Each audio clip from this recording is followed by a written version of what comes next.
नमस्कार सभी को। हमने ज्योमॉर्फोलॉजी के अंदर एक टॉपिक पढ़ा था जिसका नाम था अर्थ मूवमेंट्स। उसके अंदर हमने क्या पढ़ा था कि पृथ्वी के ऊपर दो तरह के बल कार्य कर रहे हैं, एक आंतरिक बल है एवं दूसरे है बाह्य बल। आंतरिक बल पृथ्वी के अंदर से उत्पन्न होते हैं। क्यों उत्पन्न होते हैं? पृथ्वी के अंदर रेडियोधर्मी पदार्थों का श्वेत विखंडन हो रहा है। इसके अलावा उच्च तापमान है, उच्च दबाव है, पृथ्वी धीरे धीरे ठंडी हो रही है, जिसके कारण क्या है, पृथ्वी के अंदर से संवहनीय धाराएं निकलती है और वो संवहनीय धाराएं प्लेटों के अंदर खिसकाव करते हैं। कौन सी प्लेटों में? जो सी हमारी महाद्वीपीय एवं महासागरीय प्लेटें हैं। और ये जो उनसे बल है आंतरिक बल, एक पटल विरूपणी बल होते हैं, दूसरे आकस्मिक बल होते हैं। इन बलों के कारण हमारे धरातल के ऊपर विषमताओं को जन्म होते हैं। उदाहरण के तौर पर हम देखें कि हमारा उत्तर में जो सा हिमालय पर्वत खड़ा हुआ है वो आंतरिक बलों के कारण, और वहाँ पर क्या हुआ कि जैसे वो पर्वत ऊपर की तरफ खड़ा हुआ तो वो एक तरह से हमारी धरातलीय विषमताएं उत्पन्न होगी। दूसरी तरफ कुछ बल ऐसे हैं जिनको हम बाह्य बल बोलते हैं।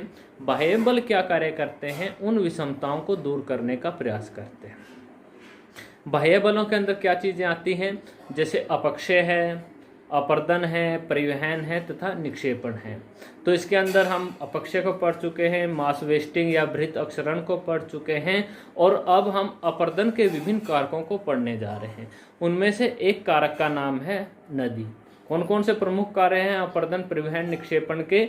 नदी है, हिमनदी है, वायु है, भूमिगत जल है और वे समुद्री लहरें हैं। तो ये क्या थी? हमारे प्रमुख से अपर्दनात्मक तथा परिवहन तथा निक्षेपणात्मक कार्य करने वाले कारक है, जो क्या है, पृथ्वी के ऊपर धरातलीय विषमताओं को दूर करने का प्रयास करते हैं। तो आइए आज हम पढ़ते हैं the work of river. The work of reverse, नदियों के कार्य। नदियों को कार्य समझने से पहले हमें ज्योमॉर्फोलॉजी में नदी हम किसको कहेंगे? तो नदी हम किसको कहेंगे? जब वर्षा होती है तो जो सा जल बह रहा है, जब वो जल क्या है, धीरे धीरे गुरुत्वाकर्षण बल के कारण और ढाल के अनुसार ऊंचाई से निम्न भाग में एक जलधारा के रूप में बहना स्टार्ट हो जाता है, उसको हम नदी बोलते हैं। यानी कि गुरुत्वाकर्षण के प्रभावाधीन ऊंचे स्थानों से निम्न स्थानों की तरफ एक जलधारा के रूप में जल के प्रवाह को हम नदी बोलते हैं। किस तरह से समझते हैं?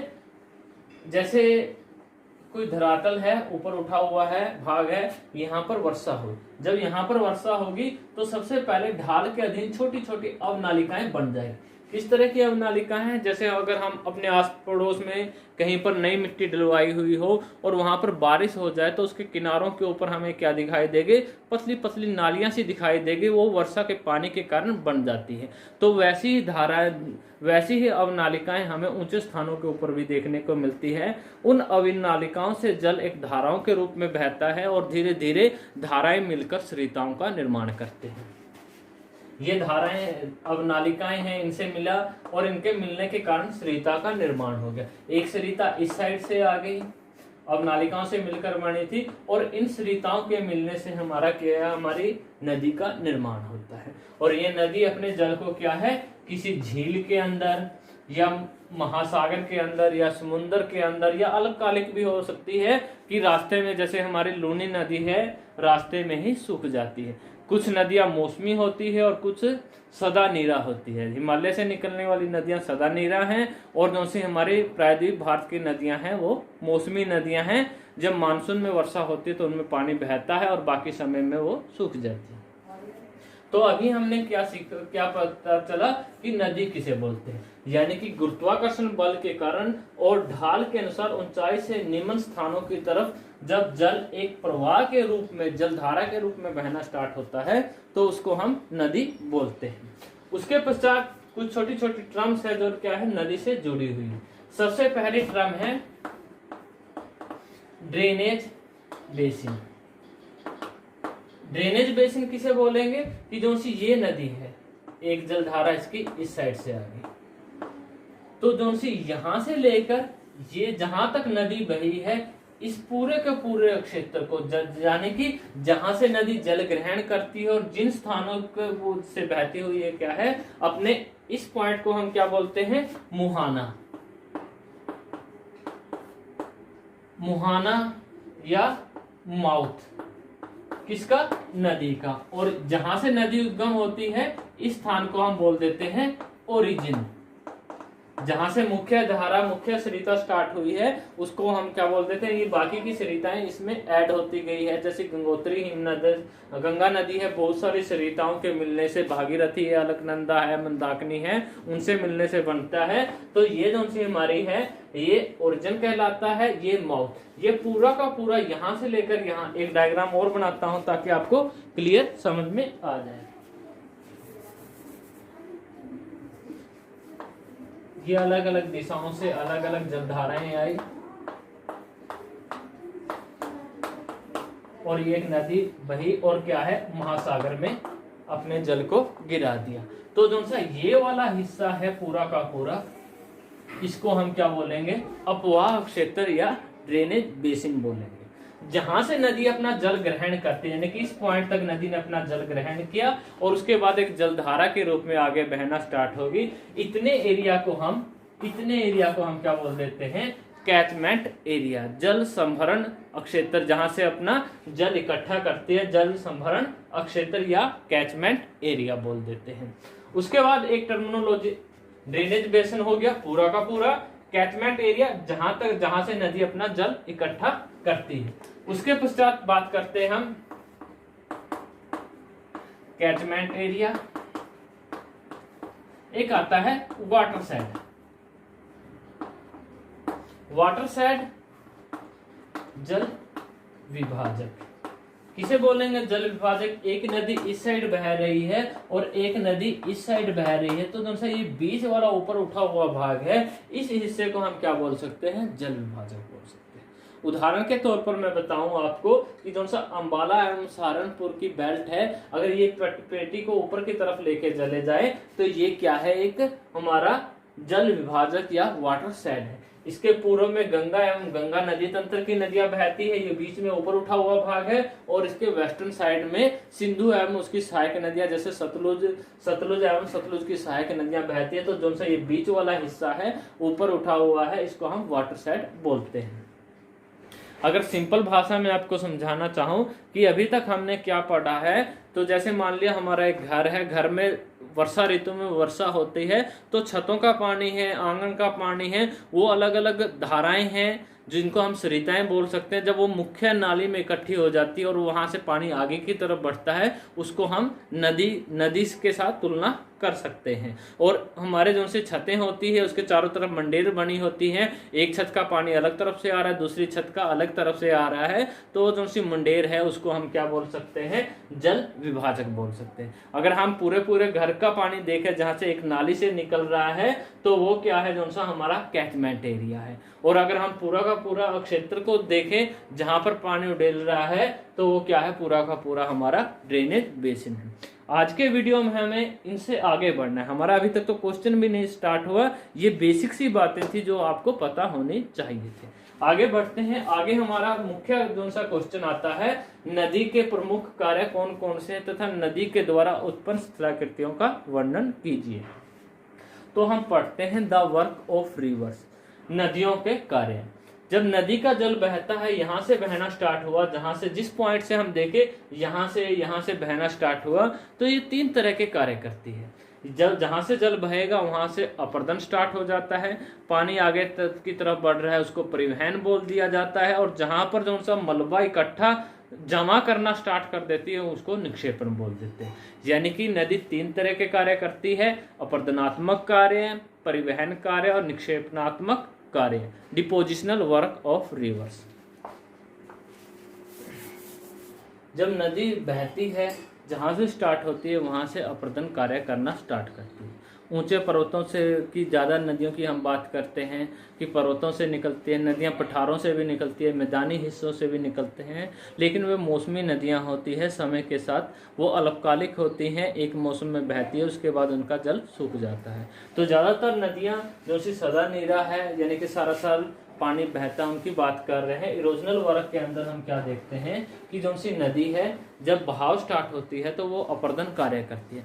कुछ तो मलबा अपक्षय के द्वारा भी प्राप्त हो जाता है और कुछ क्या है वो इरोजन करके अपर्दन अपर्दन करके मलबा या नदभार को इकट्ठा करती है। इरोजनल वर्क दो तरह से करती है नदी, कुछ को यांत्रिक या मैकेनिकल और कुछ को क्या है रासायनिक,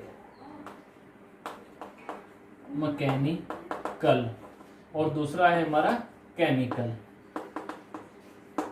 मैकेनिकल किस तरह से अपर्दन करती है? सबसे पहली विधि है अब्रेजन, अपघर्षण।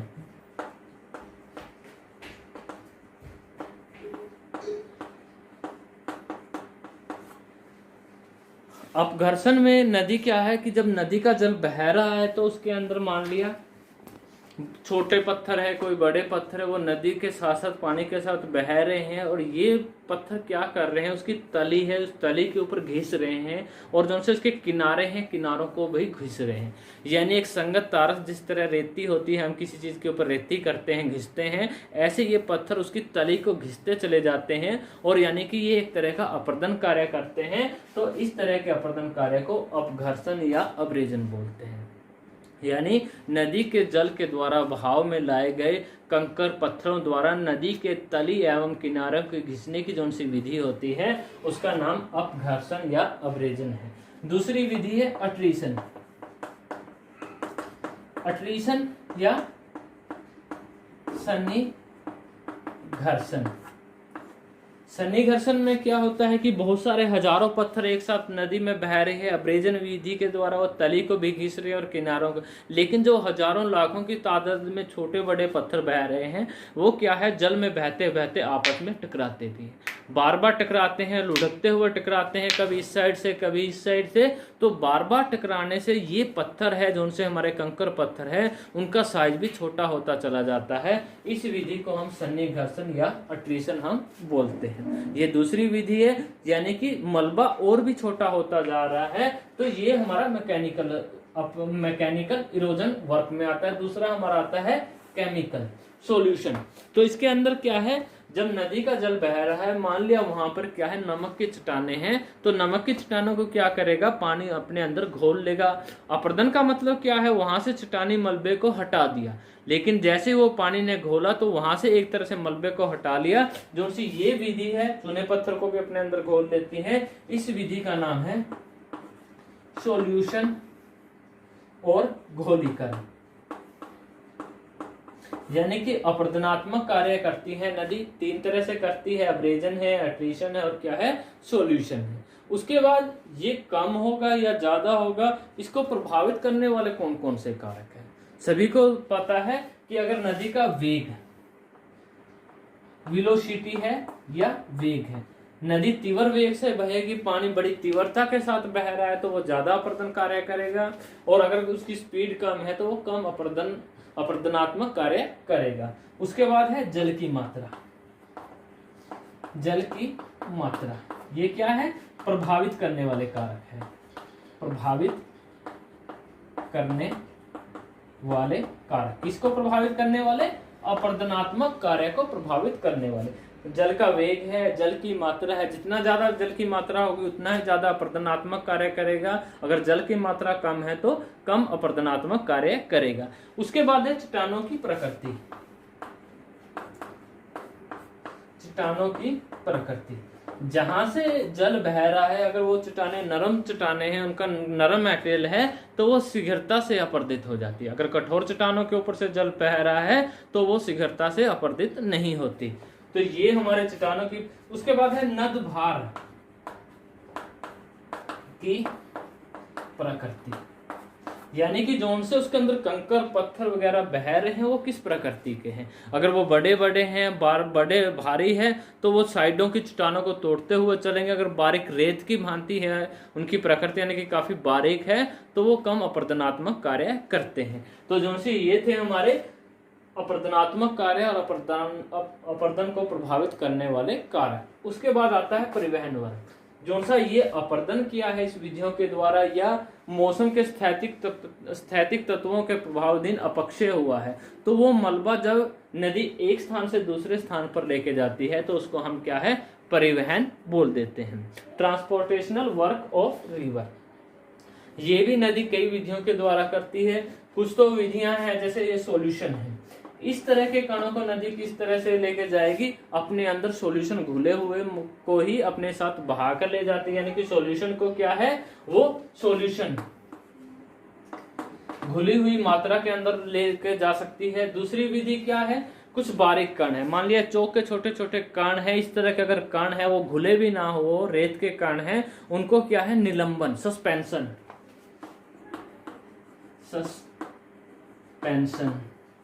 सस्पेंशन या निलंबन। निलंबन विधि में क्या होता है कि जो उनसे मान लिया पानी बह रहा है इस साइड में, यहाँ से पानी बह रहा है और आगे की तरफ बह रहा है, इसमें छोटे छोटे कण तैरते रहते हैं और वो क्या है, आगे की तरफ। जो सा पानी हम वर्षा ऋतु में देखते हैं, कई बार हमारी नहरों के अंदर आता है तो वो क्या है, हमें धुंधला सा दिखाई देता है, जिसमें के अंदर रेत के कण से दिखाई देते हैं। यानी कि वो रेत के कण उसके साथ ही तैर रहे हैं, कुछ तली पर भी जम जाते हैं, कुछ साथ के साथ तैर रहे हैं। तो वो कौन सी विधि है, सस्पेंशन या निलंबन है। उसके बाद कुछ ऐसे कण होते हैं जो क्या है, ना तो ज्यादा बड़े होते हैं और ना ही छोटे होते हैं, और वो कण क्या है, उछलते उछलते आगे बढ़ते हैं, जिस तरह से मेंढक उछल उछल कर क्या है, आगे बढ़ता है। उस विधि का नाम क्या है, साल्टेशन, साल्टेशन या उछलन। यानी कि यही है, यहाँ इस साल्टेशन में क्या होगा, एक थोड़ा सा बड़ा कण है, नीचे आ गया, फिर वो उछल गया, फिर वो नीचे आ गया, इस तरह से आगे की तरफ बढ़ता जाता है, उछल उछल कर एक बार नीचे, फिर ऊपर, फिर नीचे, आगे की तरफ बढ़ता है। तो वो विधि क्या कहलाती है, साल्टेशन। थर्ड है हमारी ट्रैक्शन, ट्रैक्शन या कर्षण। कुछ ऐसा कण भी होते हैं, यानी कि जो से हमारे मटेरियल है, नदभार, यानी कि नदी के अंदर जो सा मलबा है, अपरदित मलबा है, उनका आकार क्या है, ज्यादा बड़ा है, वो ना तो तैर सकते हैं, ना उछल उछल कर चल सकते हैं। वो किस तरह से चलेंगे, वो पानी है यहाँ पर, वो किस तरह से चलेंगे, वो लुढ़कते हुए, यहाँ से यहाँ पर पहुंच गया, फिर यहाँ से यहाँ पर, यहाँ से यहाँ, लुढ़कते हुए चलते हैं। मान लिया ये पत्थर है, ये क्यों गोल हो गया, ये बार बार ऐसे लुढ़कता हुआ जा रहा था, धीरे धीरे ये क्या है, बार बार खुद भी चिकना हो गया और तली को भी क्या है, चिकना कर देता है। जो सी ये विधि है, ये क्या है, कर्षण विधि कहलाती है। अब जो सा हमारा परिवहन कार्य है, ये भी कई कारकों से प्रभावित होता है। सबसे पहले तो यही है जल की मात्रा। अगर जल की मात्रा ज्यादा होगा तो ज्यादा परिवहन अक्षमता होगी, अगर जल की मात्रा कम होगी तो उस नदी की परिवहन अक्षमता भी कम होगी। यानी अगर हम जल की मात्रा को 2 गुना कर देंगे तो हमारी परिवहन अक्षमता जो सी नदी की है वो भी क्या है, 2 गुनी हो जाएगी। उसके बाद आता है जल का वेग। वेग का बहुत ज्यादा प्रभाव पड़ता है परिवहन अक्षमता के ऊपर। गिलबर्ट महोदय ने क्या बताया है कि अगर हम नदी के वेग को दुगुना कर दें तो जो सी 2 की पावर 6 है, उतनी ज्यादा उसकी परिवहन शक्ति बढ़ जाती है। यानी कि पहले 1 गुना जल क्या, एक गुना वेग से बह रहा था जल, अगर हम इसको 2 गुना कर दें तो उसकी जो सी परिवहन अक्षमता कितने गुना बढ़ जाएगी, 2 की पावर 6 गुना। यानी कि 2 गुना में 2 गुना में 2,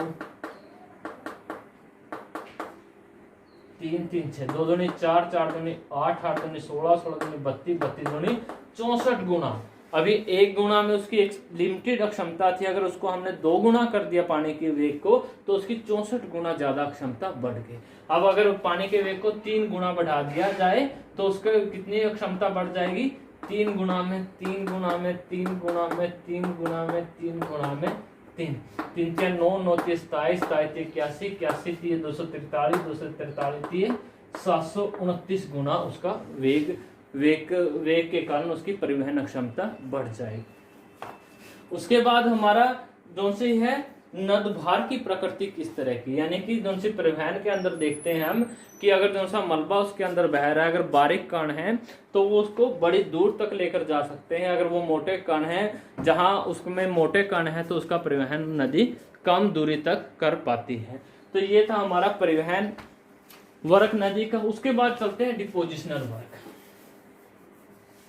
डिपोजिशनल वर्क के अंदर हम क्या देखते हैं कि जैसे ही मान लिया नदी यहां से बह रही थी, किसी कारण से उसका वेग कम हो जाए, वेग का कम हो जाना, जल की मात्रा का कम हो जाना, रास्ते में रुकावट आ जाना, तो इन तत्वों, इन कारकों के कारण क्या है, नदी की परिवहन क्षमता बिल्कुल खत्म हो जाती है या कम हो जाती है, जिसके कारण क्या है, जो अपना नद भार को लेकर अपने साथ साथ बह रही थी उनको वो आगे परिवहन नहीं कर पाती और वहीं पर क्या है, निक्षेपित करना स्टार्ट कर देती है। इसको क्या बोल दिया जाता है, डिपोजिशनल वर्क ऑफ रिवर। यानी कि नदी तीन तरह के कार्य करती है, अपरदन कार्य करती है, परिवहन कार्य करती है और क्या है, निक्षेपण कार्य करती है। जब नदी तीन तरह के कार्य करती है तो तीनों कार्यों के फलस्वरूप क्या है, धरातल के ऊपर विभिन्न तरह की स्थलाकृतियों को जन्म देती है। अब हमने क्या करना है, उन स्थलाकृतियों को पढ़ना है, यानी कि नदी के द्वारा प्रोड्यूस्ड की जाने वाली लैंडफॉर्म्स।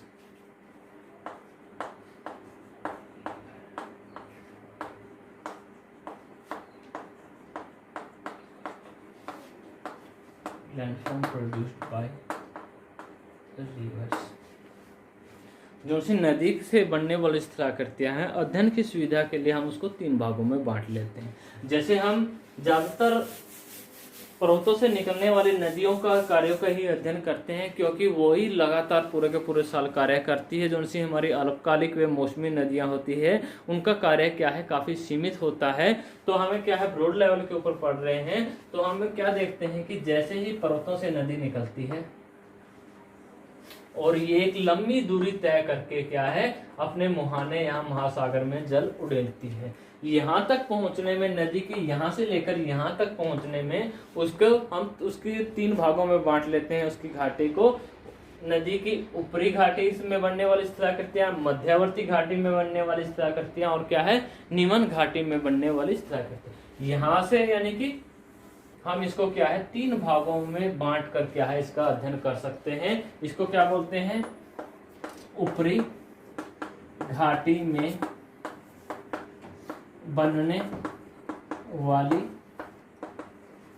स्थलाकृतियां, मध्यवर्ती भाग में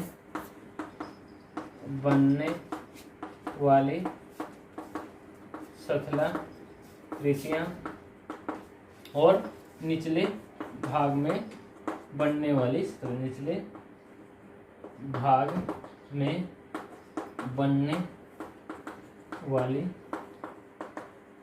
स्थलाकृतियां। तो इसको हम क्या बोल सकते हैं, युवावस्था। नदी की युवावस्था है, ये क्या है, प्रौढ़ावस्था है, मैच्योर स्टेज है, यंग स्टेज है, और ये क्या है, हमारे ओल्ड स्टेज या वृद्धावस्था। वृद्धावस्था यानी कि नदी की तीन अवस्था आती है, युवावस्था, प्रौढ़ावस्था तथा वृद्धावस्था। हमें इन तीनों अवस्थाओं में बनने वाली स्थलाकृतियों का अध्ययन करना है। तो स्टार्ट करते हैं हम पहले भाग से कि युवावस्था में बनने वाली स्थलाकृतियां। क्यों अलग अलग भागों में अध्ययन कर रहे हैं, क्योंकि इन तीनों भागों में अपरदन करने की क्षमता, परिवहन करने की क्षमता और निक्षेपण करने की क्षमता अलग अलग होती है। यहाँ पर क्या है, ढाल तीव्र है, ढाल तीव्र है तो यहाँ पर अपरदनात्मक कार्य ज्यादा होंगे, परिवहन भी होगा लेकिन डिपोजिशनल वर्क नहीं होगा, यानी कि निक्षेपणात्मक कार्य यहाँ पर ना के बराबर होते हैं। इस अवस्था में क्या होता है, ढाल में तीव्रता से कमी आ रही है तो यहाँ पर अपरदन होगा लेकिन वो कम होगा, परिवहन भी होगा लेकिन निक्षेपण भी स्टार्ट हो जाएगा। इस अवस्था में पहुंचते पहुंचते अपरदन ना के बराबर हो जाता है, सिर्फ परिवहन एवं निक्षेपण ही होता है। इसलिए हम इसको क्या है, तीन भागों में बांटकर इसका अध्ययन करते हैं। तो सबसे पहले हम पढ़ते हैं युवावस्था में बनने वाले स्थलाकृतियां, फिर हम मध्यवर्ती या प्रौढ़ावस्था में बनने वाले, और फिर क्या है, वृद्धावस्था में बनने वाली स्थलाकृतियां। तो सबसे पहले युवावस्था है, यहाँ से क्या है, बड़ी तीव्रता से ढाल से क्या है, नदी बह रही है, तो यहाँ पर कौन कौन सी स्थलाकृतियों का निर्माण होता है उसका अध्ययन हम करते हैं। युवावस्था में सबसे पहले बनने वाली स्थलाकृति का नाम है वी आकार की घाटी। वी आकार की घाटी। कई बच्चे क्या है, ये तो पढ़ लेते हैं कि वी आकार की घाटी नदी के द्वारा बनाई जाती है, लेकिन उनके दिमाग में ये तस्वीर क्लियर नहीं होती कि वो वी आकार की किस तरह से घाटी।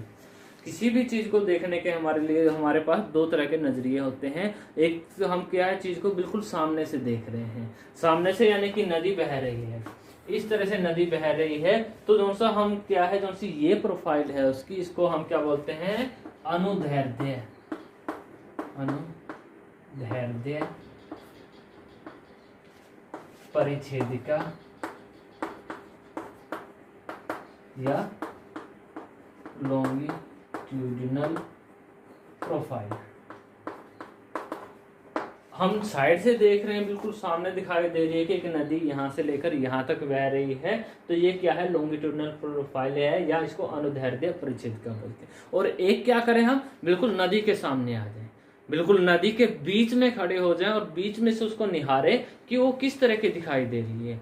हमारे यहाँ तो हरियाणा है, हरियाणा में बहुत कम नदियाँ हैं, मारकंडा है, यानी कि अम्बाला साइड में तो शिवालिक की तलहटी के आसपास तो टांगरी है तो नदियाँ, लेकिन हम जहाँ पर रह रहे हैं यहाँ पर नदियाँ नहीं है, बहुत कम है, नाम मात्र ही नदियाँ हैं, घग्गर है, तो इस तरह की बिल्कुल कम नदियाँ हैं। तो हम नदियों को तो अवलोकन नहीं कर सकते, लेकिन हमारे आसपास नहरें बहुत हैं, नहरों से हम थोड़ा थोड़ा एसोसिएट करके क्या है, पढ़ना स्टार्ट करते हैं। तो मान लिया हम क्या है, किसी नहर या रबजाए में खड़े हैं, तो दूर से देख रहे हैं कि वो सामने खेतों से रबजाया ऐसे या नहर आगे से गई हुई है, और उसको क्या बोलेंगे हम, लॉन्गिट्यूडिनल प्रोफाइल की, वो सामने से दिखाई दे रहा है कि वो ऐसे लंबा जा रहा है। और एक हम क्या है, नहर या रबजाए में खड़े हों तो वहां पर दिखाई देगा कि वो इस तरह की आकृति, वो नीचे से तली समान होती है और किनारे ऐसे तिरछे होते हैं, ऐसे आगे की तरफ गए हुए हैं। तो जो सी ये वाली प्रोफाइल है जो हम बीच में खड़े होकर देखते हैं, इसको क्या बोलते हैं,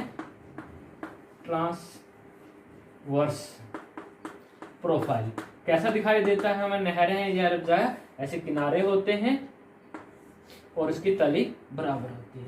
जो सी ये वाली चीज है, ये क्या है, हमारी ट्रांसवर्स प्रोफाइल है, इसको अनुप्रस्थ परिच्छेदिका बोल देते हैं, इसको अनुदैर्ध्य। तो जो सी हमारी वी शेप वैली है, वो कैसे देख रहे हैं, हम नदी को बिल्कुल सामने से देख रहे हैं, यानी कि नदी क्या है, एक तो ये नदी ऐसे ऐसे लंबी गई हुई है, और एक हम इसको बिल्कुल सामने से आकर देखे, जो सी ये वाली चीज हमें दिखाई दे रही है, ये वाली चीज वी आकार की, यानी कि पानी इसके अंदर से बह रहा है। तो ये जो सी परिच्छेदिका है, ये वाली चीज हमें दिखाई दे रही है, ये क्या है, वी आकार की घाटी है। यानी कि किस तरह से बनती है, सबसे पहले पानी ऐसे इसके फ्लैट तल के ऊपर से बह रहा था, ढाल तीव्र है, जब ढाल तीव्र है तो पानी क्या करेगा, उसकी तली को ज्यादा काटेगा, उसके किनारों को कम काटेगा। तली को काटने वाले को क्या बोल देते हैं,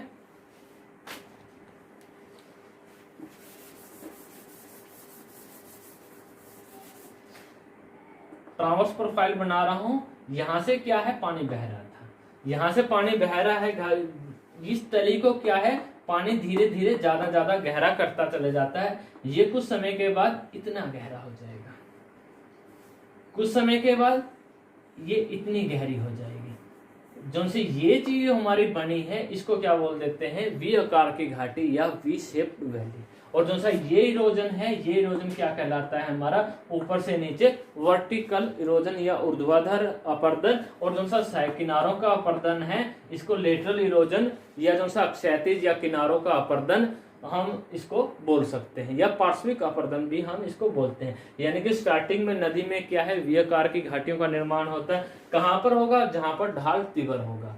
और उसके बाद पहले नंबर की स्थलाकृति है, दूसरे नंबर की स्थलाकृति आती है गोर्ज या महाखंड। कहीं कहीं पर नदियों के रास्ते में क्या है, कठोर चट्टानें होती है, कठोर चट्टानों के ऊपर से जब जल बहता है तो लंबे समय तक कटाव होने के कारण उसकी घाटी क्या है, बहुत ज्यादा गहरी होती चली जाए। यही घाटी है, ये बहुत ज्यादा गहरी हो जाए और उसके किनारे क्या है, काफी पास पास रह जाए, तो उस तरह की जो सी घाटी का निर्माण होता है, उसको हम गाद या महाखंड बोलते हैं। यानी कि पानी ऐसे इसमें से बह रहा था, ऐसे धरातल है, इसमें से ट्रांसवर्स प्रोफाइल है, पानी आगे की तरफ बह रहा है, समय के साथ साथ ये क्या है, इतनी गहरी हो जाए, क्योंकि इसके किनारे टूट टूट कर गिर रहे हैं मौसम के, और ये जो सी तली का अपरदन ज्यादा हो रहा है, लगातार तली को ही घिस रहा है, तो जो सी ये है हमारी वी शेप वैली बन गई। अब यही चीज हमारी बिल्कुल ऐसे पतली बनी हुई, यानी कि काफी संकरी हो तो इसको हम क्या बोल देते हैं, ये जो सी ये चीज हमें दिखाई दे रही है पानी इसके अंदर से बह रहा है, इसको हम महाखंड या गार्ज बोलते हैं। हमारे भारत में बहुत सारी नदियां बनाती है, सिंधु नदी है, ब्रह्मपुत्र नदी है, वो सतलुज नदी है, वो क्या है महाखंड या गौर्ज का निर्माण करती है। क्यों निर्माण कर रही है, वो क्या है एंटीसीडेंट या पूर्ववर्ती नदी है, उनकी उत्पत्ति हिमालय से भी पहले हो गई थी। हिमालय पर्वत उत्थान लेता गया, वो उस उत्थान को क्या है जहां से बह रही थी वहां पर कटाव करती रही और आज वहां पर बहुत गहरी गहरी घाटियां बन गई है। तो उन गहरी घाटियों को क्या बोलते हैं, गार्ज या महाखंड। घाटी का मतलब क्या है, जहां से पानी बह रहा है, तो दूसरी बनने वाली स्थलाकृति महाखंड या गोर्ज कहलाती है। उसके बाद आता है थर्ड कैनियन, जो से शुष्क व अर्ध शुष्क इलाके होते हैं वहां पर पानी की मात्रा कम होती है, लेकिन कुछ नदियां क्या है बारहमासी होती है, वो लगातार बह रही हैं और लगातार बहने के कारण क्या है वो किनारों को नहीं काट रही, लेकिन अपनी घाटी को गहरा करती जा रही है। ज्यादा पानी आएगा तो किनारों को भी काटेगा, लेकिन लगातार थोड़ा पानी बह रहा है और घाटी को गहरा करते जा रहे हैं। और जो उनकी घाटी है वो किस आकार की हो जाए, ऐसे आई शेप में, ऐसे यहाँ से पानी बहेगा आगे की तरफ। जो ये चीज है हमारी, ये दोनों तरफ की चट्टाने हैं और यहाँ से क्या है पानी इसके अंदर से बह रहा है, आई शेप में हो जाए ये, यानी कि आई शेप में हो गए लगभग, तो ये इस तरह की घाटी का नाम क्या है, कैनियन है। संयुक्त राज्य अमेरिका में कोलोरेडो नदी कैनियन बनाते हैं, बहुत लंबे होते हैं, काफी ऊंचे ऊंचे कोलोरेडो नदी द्वारा कैनियन बनाए गए। 3 तरह की घाटी है। तो सबसे पहले वी आकार की घाटी, यानी कि ऊर्ध्वाधर अपर्दन हो रहा है, क्षैतिज या पार्श्विक अपर्दन कम हो रहा है, तो वहां पर वी शेप की घाटी बनती है। लेकिन कई बार क्या है लंबे समय तक कटाव होता रहे, चट्टाने काफी कठोर है तो साइड वाले किनारों का अपर्दन नहीं हो पा रहा, लेकिन तली लगातार गहरी होती जा रही है, उसको हम क्या बोल देते हैं, गोर्ज या महाखंड बोल देते हैं। तीसरे नंबर पर आती है कैनियन, जब पानी का भाव शुष्क या अर्धशुष्क इलाकों में होती है जहां पर पानी की मात्रा कम है, लेकिन घाटी वो पानी लगातार घाटी को, पहले ये घाटी इतनी गहरी थी, फिर ये घाटी इतनी गहरी हुई, फिर ये इतनी गहरी हुई, फिर इतनी और भी ज्यादा गहरी हो सकती है। तो जो सी ये चीज है ये क्या है, कैनियन। नदी के ऊपरी भाग में बनने वाली प्रमुख स्थलाकृतियां हैं। उसके बाद आता है पोर्ट होल्स। पोर्ट होल्स 1 2 3 4 नंबर। पोर्ट होल से क्या तात्पर्य है कि जब नदी का जल बह रहा है, तो कहीं पर क्या है किसी कारणवश क्या है ऐसे नदी का क्या है ढाल के अनुरूप जल बह रहा है, यहाँ पर किसी कारण से कोई पत्थर वगैरह निकल जाए तो यहाँ पर छोटा सा गड्ढा बन जाए। अब गड्ढा बन गया तो पानी यहाँ से बह रहा है, तो यहाँ पर क्या है एडिस पैदा होगा, पानी यहाँ पर गड्ढे में जाएगा और गोल गोल घूमेगा, और पानी के साथ उनसे कंकर पत्थर है वो इसका कटाव करेंगे, और यानी कि ये गड्ढा क्या है धीरे धीरे समय के साथ साथ इतना बड़ा हो जाए। यहाँ पर ऐसे पानी गोल घूमेगा, इसके साथ जो उनसे कंकर पत्थर लेके आई है वो उसके साथ साथ अपर्दन कार्य करेगा, तो ये गड्ढा क्या है और भी ज्यादा गहरा हो जाए। तो ये जो सा गड्ढा है इसको हम क्या बोल देते हैं, पोर्ट होल्स हम इसको बोल देते हैं। इनका जल गर्तिका भी बोल दिया जाता है, जल गर्तिका। हमारे यहाँ पर भी देखे जा सकते हैं, नहरों में भी देखे जा सकते हैं पोर्ट होल्स। मान लिया आपने नहरों में देखा होगा कि कहीं पर क्या है गड्ढे से बने हुए, पक्की नहर बनाई हुई है, वहां पर भी गड्ढे बने मिल जाते हैं। क्यों बनते हैं, किसी कारणवश वहां से कोई बीच की ईंट निकाल दी गई या निकल जाती है, तो पानी वहां पर पहुंचने के बाद क्या है रोटेट करता है। तो कुछ समय के बाद, ये नहीं कि एक दिन में ही ऐसी आकृति बन सकती है, हो सकता है 1 साल बाद या 2 साल के बाद देखोगे वहां पर आपको और भी ज्यादा बड़ा गड्ढा हुआ बना हुआ मिलेगा, तो वो क्या है पोर्ट होल्स या जल गर्तिका का उदाहरण हो सकते हैं। उसके आगे बढ़ते हैं हम। उसके बाद है वाटरफॉल। 5th है वाटरफॉल, जल प्रपात। वाटरफॉल या जलप्रपात सिंपल है कि नदी ऐसे आगे की तरफ बह रही थी, यहाँ की चट्टानें हैं ऐसे आगे की तरफ बह रही थी, यहाँ की चट्टानों में क्या है तीव्रता से, ये जो सा यहाँ की कोई नरम चट्टान थी, यहाँ की चट्टानों में क्या है तीव्रता से अपर्दन हो गया और पानी यहाँ से ऐसे बहने लगे। अब जब नदी का पानी क्या है यहाँ से ऊपर से बह रहा है, वो ऊपर से नीचे गिरेगा, जो सा ये वाली चीज है, ये जो सी यहाँ पर स्थलाकृति बन रही है कि पानी ऊपर से एकदम नीचे गिर रहा है, इसको हम क्या बोल देते हैं, वाटरफॉल। दो तरह से बनते हैं। कई बार क्या है कि चट्टाने यहाँ पर कठोर चट्टान है, यहाँ पर नरम चट्टान है, यहाँ पर कठोर चट्टान है, यानी कि जो सी नरम चट्टान थी उसका अपर्दन हो गया और कठोर चट्टान एज टी ये नरम चट्टान का अपर्दन हो गया और कठोर चट्टान ने अपर्दन नहीं होने दिया, तो यहाँ से पानी ऐसे गिरता है। और जब ये पानी नीचे गिरता है तो यहाँ पर गड्ढा बनाता जाता है और ये गड्ढा बड़ा होता जाता है, जिसको हम प्लंग पूल भी बोल देते हैं, अवनमन गड्ढा भी हम इसको बोल देते हैं।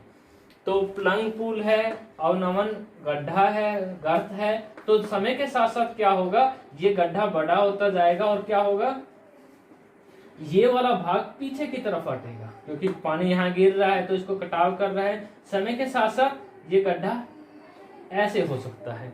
समय के साथ साथ क्या है, जो सी कठोर चट्टान है इसके नीचे वाली चट्टानें ऐसे गिर जाएगी और ये क्या होगा, धीरे धीरे ये कठोर चट्टान यहाँ से गिरकर ये किस पोजीशन में आ जाएगी, इस पोजीशन में आ जाएगी और इसको हम क्या बोल देते हैं, वाटरफॉल। पीछे की तरफ हट रहा है, ये क्या है, अस्थायी वाटरफॉल। पहले यहाँ था, फिर यहाँ पर आ गया, फिर यहाँ पर आ गया, ये लगातार क्या है, पीछे की तरफ हट रहा है, इसको अस्थायी जलप्रपात बोल देते हैं। कई बार यहाँ पर हॉरिजॉन्टल रूप से क्या थी, कठोर व नरम चट्टानें थी। उसके बाद कुछ स्थायी जलप्रपात भी होते हैं। यहाँ पर कोई डाइक आया हुआ है, डाइक समझ रहे हो आपने चट्टानों वाले अध्ययन में किया था, ग्रेनाइट का बना हुआ है, कठोर है, लावा से बना हुआ है, काफी मजबूत है। तो यहाँ इसका अपर्दन नहीं हो पा रहा और नदी यहाँ से इसके ऊपर से बह रही थी और यहाँ पर नरम चट्टानें थी, उसका अपर्दन हो गया, यहाँ से पानी ऊपर से नीचे गिर रहा है।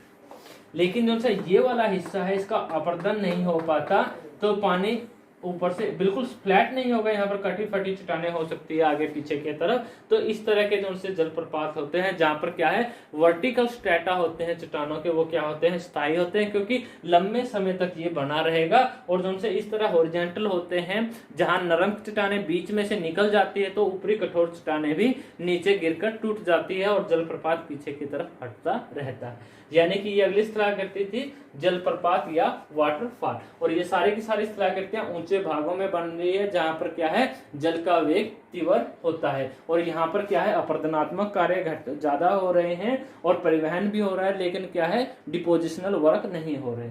उसके बाद उससे नेक्स्ट स्थलाकृति की तरफ चलते हैं।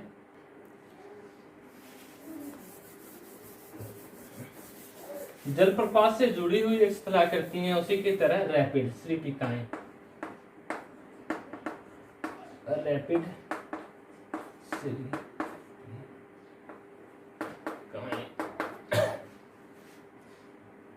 ये कोई पर्वत है, यहां से क्या है, नदी बह रही है, कुछ बीच बीच में कठोर चट्टाने हैं, ऐसे यहाँ पर भी कठोर चट्टान है, यहाँ पर भी, ये नरम चट्टान के टुकड़े हैं बीच में। समय के साथ साथ क्या होगा, इनका अपर्दन हो जाएगा, कठोर चट्टान का थोड़ा अपर्दन होगा, इसका अपर्दन हो गया, कठोर का कम हुआ, इसका अपर्दन हो गया, कठोर का कम। जो सा ऊपरी हमें दिखाई दे रहा था धरातल, वो समय के साथ साथ साफ हो गया। अब पानी कैसे बहेगा, यहाँ पर बह रहा है, ऐसे ऊपर आएगा फिर नीचे, ऐसे ऊपर जाएगा फिर नीचे, ऐसे ऐसे पानी ऐसा लगता है कि कूदते हुए आगे की तरफ बढ़ रहा है, तो इसको हम क्या है, स्रीपिकाएं या रैपिड्स बोल दिए जाते हैं। हमारे यहाँ भी नहरों में कई बार हम देखते हैं कि जो सब पुल के नीचे वाला भाग होता है उसको थोड़ा सा ऊंचा कर दिया जाता है, पानी ऐसे नीचे, जब पानी कम होता है नहरों में हम देखते हैं कि पानी ऐसे ऊपर से नीचे की तरफ, कई जगह 2-3 बनाए हुए होते हैं, तो उस तरह की स्थलाकृति को रैपिड या स्रीपिकाएं हम बोलते हैं। उसके बाद आता है इंटरलॉकिंग स्पूर्स, इंटरलॉकिंग स्पूर्स,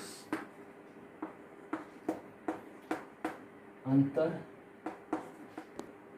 अगली स्थलाकृति है इंटरलॉकिंग स्पूर्स या अंतर्ग्रंथित पर्वत प्रक्षेप। कई बार पर्वतों के बीच में से नदी ऐसे टेढ़े मेढ़े रास्ते से बल खाकर गुजरती है, तो वहां पर जो सी ये स्थलाकृति दिखाई देती है उसको क्या बोल दिया जाता है, अंतर्ग्रंथित पर्वत प्रक्षेप बोल देते हैं।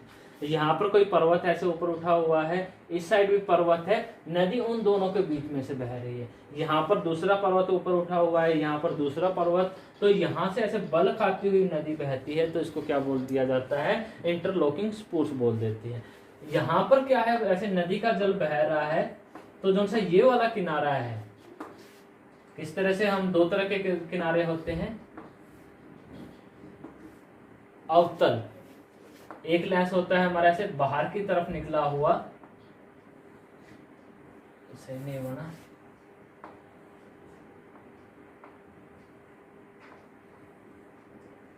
ऐसे बाहर की तरफ निकले होते हैं तो इनको उत्तल बोल दिया जाता है, इनको अवतल।